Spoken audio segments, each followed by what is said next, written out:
welcome to my session. My name's Yvette Drager, as the screen says at the front and on your webinar PowerPoint that you can see. And many thanks for joining me today. My session's slightly different to a lot of the other presentations that you'll have today. Mine's a self-indulgent review of my life. No, it's terrible to say things like that, but it's one of those journeys that a lot of our lecturers and a lot of you as lecturers will have to go through as you muddle your way through your first early steps at e-learning. But I just want to reflect on why I've called this session Silence is Deafening. And because sometimes silence can be awkward and it can be difficult. And the picture on the front of this slide set, it's of an Apple store before it opens, and sometimes silence can have that bite of anticipation, that really exciting, waiting, anticipatory something's going to happen. And sometimes silence, well, it can be a bit awkward. That was awkward, wasn't it? I'm getting nods from the people here. Sometimes when you're out there as an e-learning lecturer, that silence is deafening because you feel like you're out there on your own trying to work new things and learn new things and have no idea that anyone else is out there, and you're experiencing all these scary things and you think, heck, I've got no one to help me. And that's why I've called this that the silence is deafening, because I've been there, and this is all about how to look for that help. I look at myself as an independent innovator. And it's really an unusual and unique type of term. I never used to think of myself as being innovative at all. And it was only as I reflected back after I'd been asked to present at a variety of different presentations this year, a similar style of presentation, that I thought, gosh, I was quite innovative in my early years, and now I do see that I surround myself with innovative people, and they are really my posse and my peeps. They're the ones that get me excited about what I'm doing and excited about all the different challenges that we're facing. But the key thing, when you're actually moving into this type of space, you do need to consider that you've got to sometimes pack that luggage at the door, that excess baggage that you've all bought in, and you're saying that, look, I don't know, I've got really poor expectations, I'm really scared. Those are the emotions and the thoughts and the negativity that you need to check at the door. Now, if you've been to Laurie Kelly's session, of course, a little earlier, you would have heard all about managing those negative expectations of yourself. And if you didn't go to Laurie's and you missed it, then do check back on the VetInfoNet on the Capability Framework wheel. You'll be able to check out those recordings from today's session along with the sessions he did for Training Provider Forum 2015 under the teaching tool. And they're really good things to, really let go of your preconceptions and your misgivings and your thoughts that you just can't do this. Because once you've moved past that type of a negative feel, you will be able to not move your slides. You'll be able to definitely look for a positive framework and a positive compass point on where you're heading.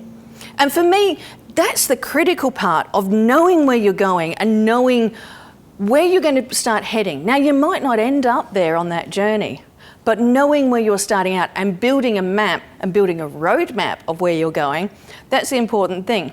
When you think of when you're setting out in a car journey, you don't always just jump in the car and drive.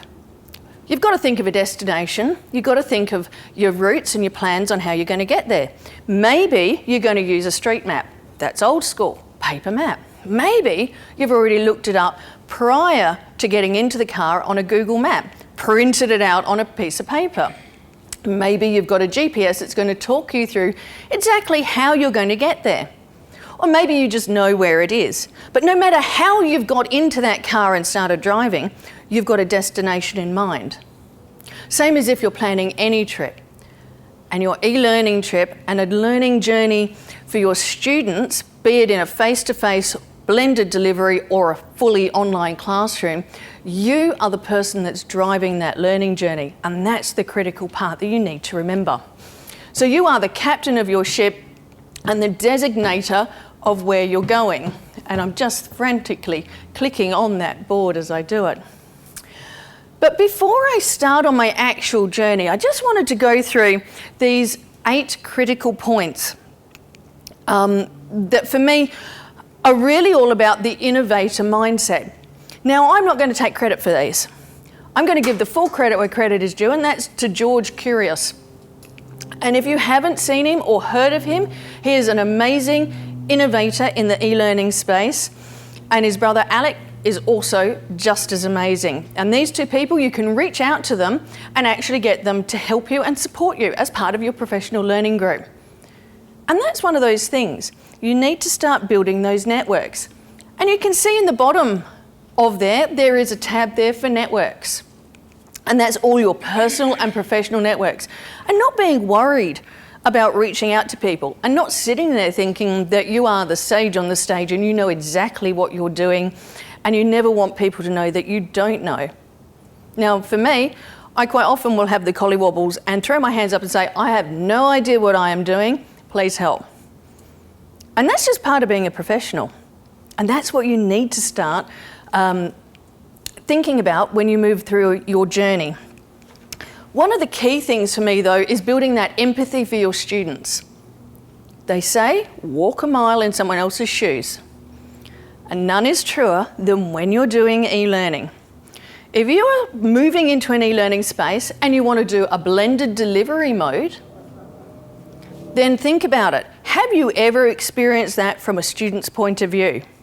If not, seek out ways that you can.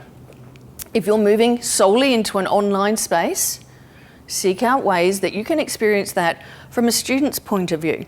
Talk to your professional learning groups, either at your college, at your RTO, at your school, or reach out to such people like Chris Winter and myself here at the Department of Training Workforce Development, because we are also part of your professional learning network. And once you've started to build that empathy in for your students and knowing where they're heading, then your lessons, well, they're just going to be better.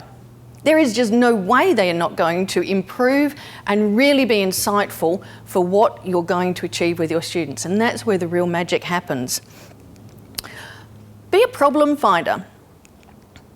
Really think about the what ifs, because the real learning and the real innovation doesn't come from the response to what if.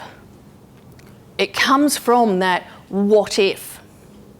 And being able to phrase those questions and seek out those questions, well, that's really that incredible, important part that you need to be thinking of as a teacher, be it in a face-to-face or an online. Because honestly, innovation is just not online. It is anywhere within your face-to-face environment. Be a creator. Creation is all about, building on different ideas and seeking out different avenues. All right? It's not just about sticking with the same. But also talk about what you've done. Talk about your experiences. Talk about the innovations that you've done within your RTO, your school, your college. Because then you're paying it forward. Then you're engaging with others. Then you're making others feel excited and enthusiastic and understanding about what you've done. And particularly if you're building that professional learning network, it's really important to pay that forward. You do have to build in resilience of yourself, because there's going to be those times when things go to heck in a handbag and it's going to be awful. But to be able to pick yourself up, dust yourself off like you do with anything else in life and go, that's a life learning lesson, and move on. What did I learn? What were the lessons learned and how can I apply them? That's where you start to build that resilience. And surrounding yourself with like-minded people will also help you build that resilience. It's really, really, really important. Be observant as well about what's happening. And not just being observant of other teachers. Look around you. Get inspiration from everywhere outside of what you're actually teaching. Because I know, and I used to work in a state training provider, and that's a long part of my story that's coming up. And we were in a portfolio, and you didn't step outside your portfolio, you never talked to anyone. Now, I know that nowadays in state training providers, that's very different, and you are encouraged to step across portfolios. But quite often, you'll find staff members that have never spoken to anyone outside their portfolio ever, even now. And RTOs don't tend to, these are private RTOs, you do tend to be quite insular and not want to share as well, because that's your intellectual property. However, you can discuss some of your strategies and strengths and success stories, because that's what's going to be innovative in the vet sector. Become a risk taker as well. Think about off the beaten track. Step off the well-trodden path, and being innovative means that you are actually going to step outside that box that you live in. But most importantly, at the end, you do have to be reflective on what you're doing and happy to move forward at any point with what you're doing, and to take feedback well. So, sometimes things happen that you just don't expect on a life journey. I was working in the film industry, and I had been for many, many years. I'm a professional cinematographer, makeup artist. I was incredibly happy. And I got approached by a state training provider to come along and teach. Now, I've got a teaching background. I was a high school English and drama teacher. Many say, yes, we can see that. I don't see why they're saying that myself. And so from that, I stepped into what was the education support workers area at the state training provider. I enjoyed it. I liked it. It was interesting. It was different. But it's sometimes really interesting, the challenges that can happen to you when you're least expecting it in these life movements. My portfolio manager called me in and said, look, you know how to turn a computer on, therefore you're going to become one of our primary online lecturers. And I sort of went, oh yeah, as you do, because it's your boss and you're not quite sure what you should do. So they said at that point, we're going to set you up with an online shell in WebCT. And I went, oh yeah, that sounds good. I had no idea at that point what WebCT was or how to access it or anything. So I'm sitting in this meeting on a Friday afternoon, about 4 o'clock in the afternoon. I said, oh, so when am I going to start this? Should on Monday? And I went, sure. Still not at all knowing what she was on about. She said, yeah. ICT will set you up with a login and an account over the weekend. You'll just log in and you'll start. And I'm thinking, I have no idea what she's talking about. And I found myself nodding and I'm going, sure, I will do this. I've got no problems whatsoever, happy to do it. So I went out of that meeting thinking, oh my God, what have I committed to? Or should I be committed actually? I spent the weekend waiting for an email from ICT. Waiting, tumbleweeds rolled through as I waited for this email. No email came, and I thought Monday I was starting doing online stuff. So I rocked up to work on Monday morning and said, I didn't get an email. I had, by this time, jumped online and researched what WebCT was and thought, I've got no idea how to do this. Why did they think I could do this? So I'd sunk into that trough of horror and heck, really bad-mouthing all of my skills. Everything negative possible was coming out of me at any point. So I turned up to work and I went into the boss and said to her, look, I didn't get an email. And she said, right. So you've not got access and you've not got anything online. I went, oh, no. If I've not had an email, I don't think I could get it online, because I was expecting a password and a login. So I eventually got hold of ICT and they very kindly popped up a site for me, is the best term I've got. It was just a one-pager of something will come up here soon, was sort of, it was very nice of them to put something will come up here soon, but wasn't really helpful for the students that were logging in already, or myself. Now, no one had actually gone through a lot of this prior to me, because we're talking back 1999, the wild frontier of e-learning. Horror years, I have to say. My learning curve from this trough of disillusionment was horrible. There were so many skills that I had to go through, and it was quite scary. But you know what? Sometimes the fun in that journey is when you relax. I did eventually get hold of ICT. I did talk to them. They did help me out. I am jumping a lot of these slides here, Naomi. So I'm just going to walk over to the computer. Gary, just keep following me as I walk over, because I'm just taking control of my own slide deck. And I'm just going to continue talking as I do this. So the critical thing is when you're doing e-learning, not to get frazzled at all when challenges come past you. And you can see that challenges are thick and fast here today for me. So I'm just going to go from, please say that's current slide. I'm on the worst possible location to see this. I am just going to have to put my back slightly to camera. I do apologise for this. From current slide, that's excellent. And from this point on, I think I might just, from current slide, hello, it doesn't like me. Clearly I've upset the complete ecosystem of the world. It's all gone horribly wrong. So let me just exit out of a couple of things first of all. It is just an ordinary PowerPoint presentation, nothing magical here. In fact, I can't even see it now.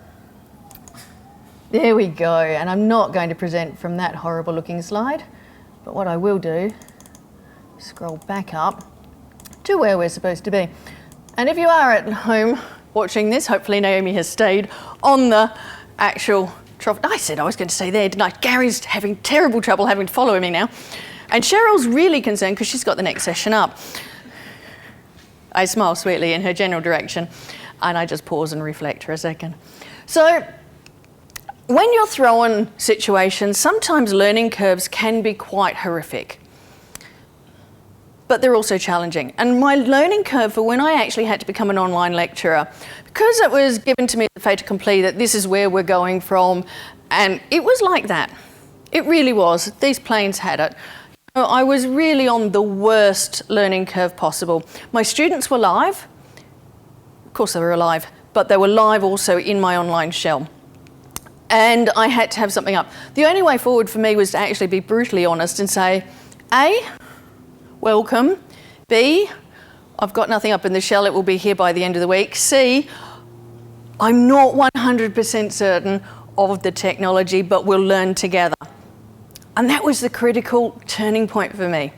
I was honest with my students because they would have spotted a fake at this point. And I had to tell them exactly what was going on. And do you know what? From that point on, it was awesome. Because my students learnt with me. We became a learning community together. And sometimes great and amazing things can happen when you are completely honest. I had a fantastic group of online students and students throughout my career with this particular state training provider. One group I had, which were face-to-face students, they were amazing. They said to me, now this was a mixed age group, so I had from 16, 17-year-olds all the way up to 50 plus in this particular education support group. And they, I had them doing crazy things because I mentioned I was a drama teacher, so I had them doing crazy things like sport carnivals. I had them doing theatre sports and art classes and God knows what not. All part of their curriculum, all linked to the particular accredited training course at that time. It's now a training package, of course. But they sort of looked at me and said, well, we're going out on placement, but we want to talk to each other. How can we do that? Because we've heard you've got this online thingo. I like that term, online thingo. It's a technical term we use here quite often. And I said, well, there you go. Yeah, I've got an online shell. I could set you up with one. Then you could talk to each other, I guess, while you're on placement. Talk to me instead of phoning me, instead of emailing me. It could work. It could work was probably the last statement that has probably kicked me in the BTM, in all honesty. This group of students, I had, I think it was a class group of about 30. They were on placement for 6 to 8 weeks. In that 6 to 8 week period, they did over 1,600 discussion forum postings, all on topic. Peer support was awesome. If someone posted up going, I've got this problem, with this class, or I've got to create this type of a lesson, or I've got to do this tomorrow with this, and someone would jump on and go, oh, have you tried this? Or have you seen this website? Have you done that? Or if it was an issue with the teacher, have you tried this? Have you approached them in this manner? Or if it was an issue, all peer support almost made me redundant with having to give them a whole lot of knowledge. And that is awesome, because I became a guide on the side. I was no longer that sage on the stage. And being able to do that as a lecturer, moving away from needing to be the font of all knowledge, is sometimes really, it just releases you from a whole lot of negative problems that you take on your shoulders. Because when you're an online lecturer, or when you're a face-to-face lecturer, you do take on an awful lot as a lecturer, and you keep taking on an awful lot. But to be able to give some of that back to the students and say, okay, here's some peer-to-peer support, that can be awesome. This group were amazing. What then came to happen, as all good things do, oops, see what I did there? I rolled very easily with a rolly mouse. Careful of that, Cheryl. Rolly mouse. What then happened was that my online students heard about, I used to do maths lectures, not mathematics lectures, but maths lectures. So we used to have all of our cohort come in for particular lessons. And it became known that I was, a pretty good lecturer. Underselling myself at this point, possibly. If I had everyone turning up at any point, it was pretty amazing. But my online students said, well, are we able to tap into those lectures? Because we really want to see that going on, and we really want to have that interaction, or the interaction that you're doing with the students. I said, okay, yeah, let me think about it. So I became one of, the first people that were doing vodcasting and podcasting, and slinging things up online for my online students. And that became really exciting for them, because then it opened up a whole realm of different things that they could engage with. My face-to-face students also benefited from it, because it meant that I could put those particular recordings up in my shells that I would set up for my face-to-face students, and that meant that they could access those lectures on and on and on to recheck information, to recheck things that they really needed for that just-in-time learning. It did mean that I had to pick up a few skills, some video editing skills, some uploading, some podcasting skills for just doing voice stuff. But that's okay, because I'd suddenly become quite comfortable in my e-learning skin, and I never knew quite when that happened in my journey, but it happened. And trust me, it happens to everyone. And the end of my time with the particular state training provider, I was really, really fortunate that I was offered a role here at West One to come in and project manage some resources, and that was really cool. And then, things happen, as they do, and we found ourselves in a restructure. And the job that I was really enjoying and was really cut out for suddenly became redundant. And that left me with I've got all these skills, and what the heck am I going to do? And I managed somehow to get into the e-learning team. And it's there that I've managed to find myself that I've actually made at home, which is kind of nice, because that means that now I've actually got skills that I can give back to the sector and be there for people and support people as part of their professional learning network.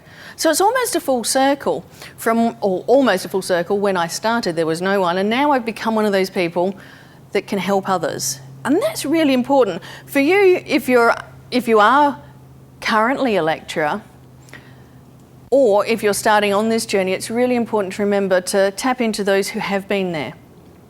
And hopefully, if you have been there, you're generous with your time so that you can support others and to give back. I'm really fortunate. I get to see things from a different perspective now. I get to go in to other organisations and see what's going on. I've been fortunate enough to work with a lot of state training providers, a lot of school groups. who are doing vet within the school environment, and also, you know, a lot of small RTOs tap into us as well, and that's really rewarding, and we can bring in a whole host of different information and different things to support them. I get to find amazing things and give them out to people and create amazing things and let them know where to find the hidden gems, because that's exciting and that's fun. It's almost like, oh, I'm not working, that's how much fun it is. It really does feel like that. But let's have a look at some of the lessons that I learned along the way, because that's sometimes the most important part of when you're hearing about someone waffling about themselves for so long. You have to be ready to take that first gigantic leap. So if someone gives you that opportunity, you could fill yourself with those negative thoughts, or you could do what is sometimes not what you really want to do and just take that leap of faith. And that, you know, look back at my journey. I sat there in my boss's office. I can remember sitting there that afternoon, nodding. It was a February afternoon. It was hot. She had no air conditioning. It wasn't pleasant. And I still found myself nodding that, yes, I'd take on this enormous task. So you just have to be ready, because sometimes it can be a release as well, and sometimes it can just be the most energizing experience that you are actually going to have. Asking for input is always, it's challenging, but you really need to do it sometimes. Because sometimes you've shot yourself in the foot. Sometimes things have gone to heck in a handbag so badly that you need to actually ask and say, hey, Bali's not sure. And at those times, people will help you. People will always help you. But it is a personal thing to know when to ask for help. It's also really important to know who to ask for help. Of course, if you're an estate training provider, you've probably got a fantastic network of principal lecturers and e-learning coordinators to help you. I know they're there. If you're in a private RTO, you've definitely got us at the department that can help you. And if you're working within the school environment, you've got all of the networks within the Department of Education and the Catholic Education Office and all the private education offices. You've also got access to us here at the department as well. So there is no way that you do not have at least some form of professional support to help you with your e-learning or your face-to-face learning even. But there's also other avenues that you can open up as well. There's those online, you know, get scary. Open up a Twitter account. Maybe log on to LinkedIn and actually start looking for professional people to support you in like-minded areas. Once you start doing that, it becomes quite a dynamic and exciting thing. So for me, this is my particular personal learning environment, just a quick snapshot. I do use Flickr, I use Twitter, YouTube, have my own YouTube channel that I use. I tweet. When I'm using Twitter, I only tweet about e-learning or work things. Okay, I do not tweet, here's a picture of my coffee. Same as if it's anything work-related for me, I have designated work accounts that I will use.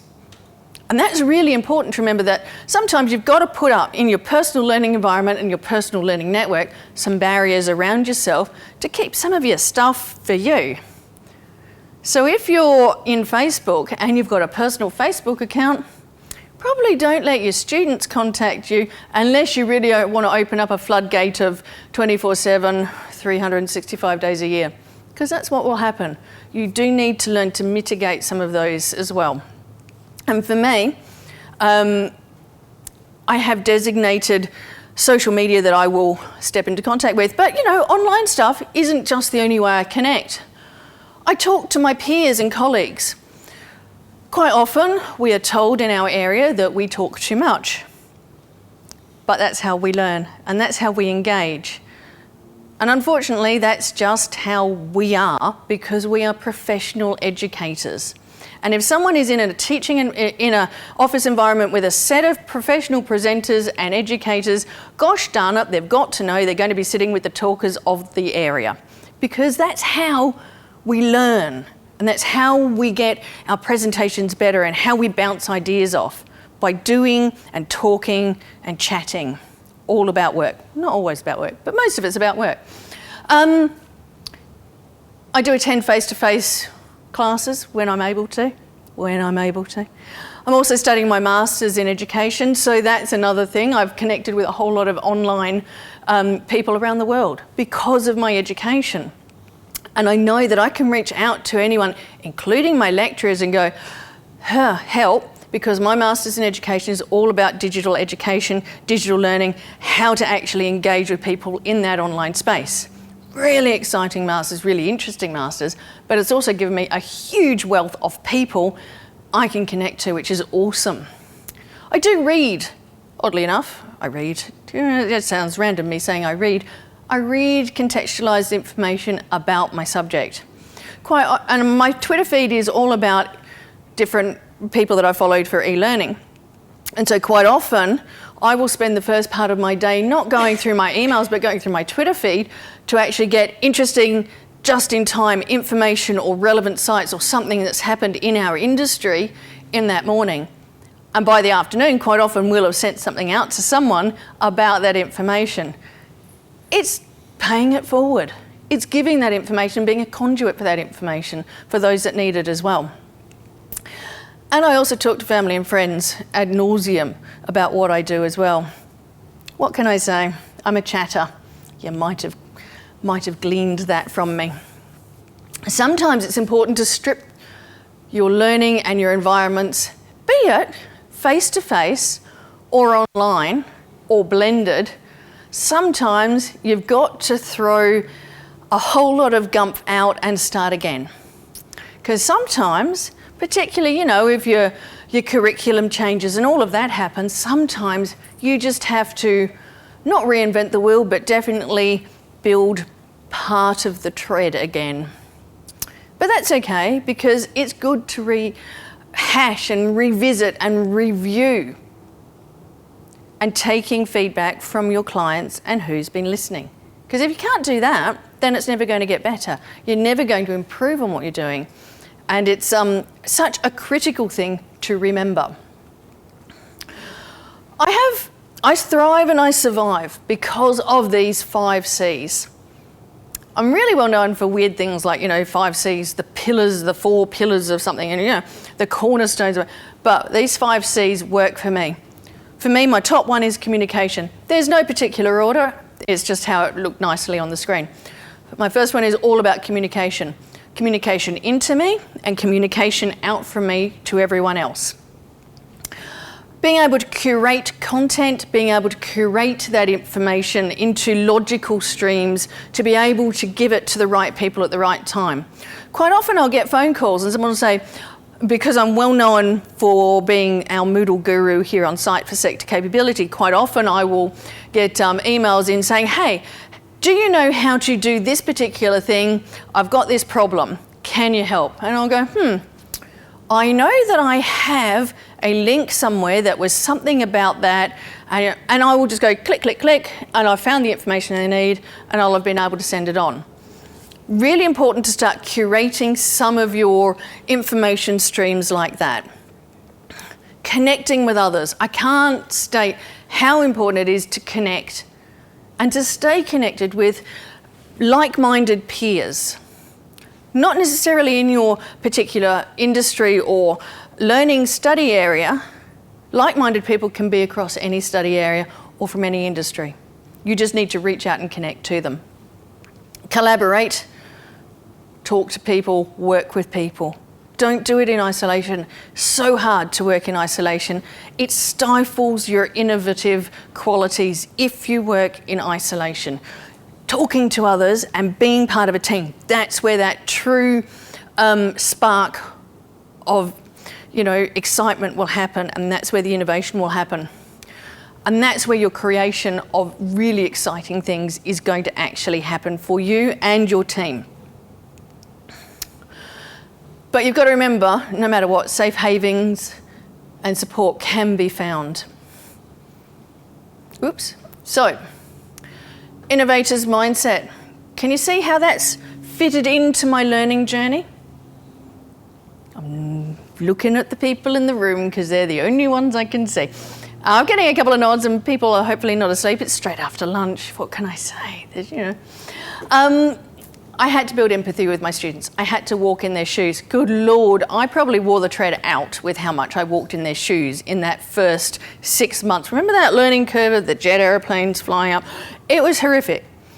Normally we say an online course, you take a good 6 months to 8 months to build. So for me to be doing it week by week, it was not good. It was horrific is my best description. Most stressful part of my life, awesome time of my life as well, awesome. Clearly I'm a problem finder. I do lob out those, well, what if we do this? How can we make this better? How can we do this differently to make it more exciting? People hate it, well, by people, probably my co-presenter that works with me more closely, he probably rolls his eyes internally as I say, well, what if we do this? And he goes, yeah, we could look at that. And gives me the look and then thinks she's taking us down the rabbit warren, and off we go down some weird realm, but it always works out well. And it's amazing when you can work in a team that just goes, yeah, right, that'll be cool. We'll start on that journey together. And once you've got that, did I mention that's where the spark of the magic happens? I think I did. But gosh darn it, as you can see, I've had to build in some resilience.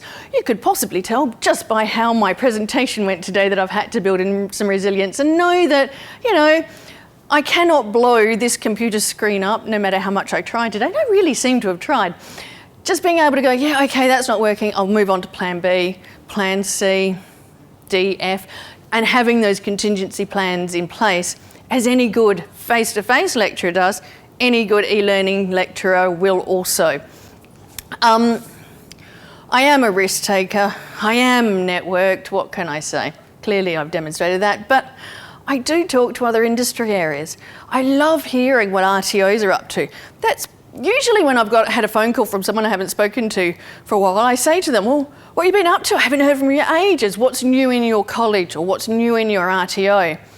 And when I've opened that, then anyone worth their salt is more than happy to go, oh, you're never going to guess what we did. And that's where the absolute gold dust is. Those nuggets of brilliance that you can then share with others, as long as you've got permission. I always have permission. I'm a risk taker, but I also reflect on what goes well and what doesn't go well. So that way, we can always improve and go back to things. I'll leave you with one final thought from George Curious. Isolation is now a choice that educators will make.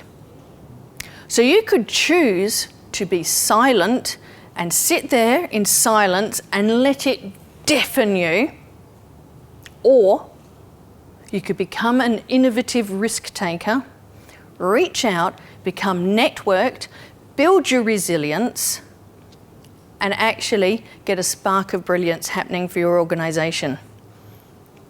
Thank you so much for your time today. And if you have any questions or any further follow-up conversations you want to have, please feel free to contact either myself or any of our team here at Sector Capability. We're reasonably friendly, I think. I think we're friendly. Thank you very much and thank you for attending. Authorised by the Government of Western Australia, Perth.